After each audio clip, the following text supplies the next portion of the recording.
So let's take a second and compare some of the metrics that we tend to drive towards as marketers in this space, really because we haven't until very recently had much else to be driven by. First of all, let's take a look at reach versus something we talked about early on, target audience. There's this notion that you need to be out there and you have to be able to reach thousands, hundreds of thousands, millions. Why don't you try and switch that thinking and again start thinking about who is my target audience?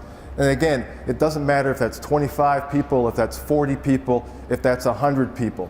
If you know who they are and you can deliver content to them that's relevant and contextualized on a regular basis, that's much more powerful for your business than reaching whatever you want, whatever that means, 1 million people or 1,000 people.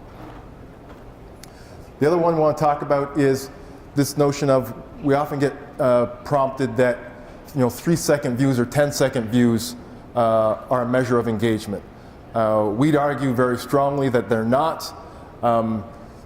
Specifically, if you want to look at some of the social platforms now that have autoplay embedded into their systems, I could view a video for 3 seconds purely accidentally, and that has nothing to do with my level of engagement with what one of my friends' cat is doing on Facebook. It's got to do with the way the technology works. We want you to get your thinking around measuring engagement that way in terms of minutes, in terms of numbers of segments that have been viewed by somebody, numbers of modules that have been viewed, the regularity of and frequency of their viewing of your content. And then finally, sharing gets a lot of talk on social spaces in particular, and for good reason. It is a good measure of the relevance and contextual nature of your content, because if someone has chosen to share it, they must have found it relevant and contextual for them, and hopefully the people they share it with will feel likewise.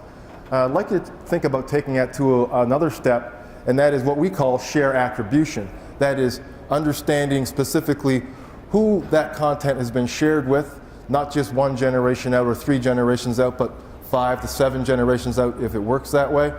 And then secondarily, and perhaps most importantly, understanding who it is that's actually clicked on the share link, and understanding how much of the content that was shared with them did they view. And then you've got another opportunity to build a net new relationship with those individuals. So separate this notion of share from share attribution. I think you'll find that share attribution is much more powerful and much more relevant to your business models.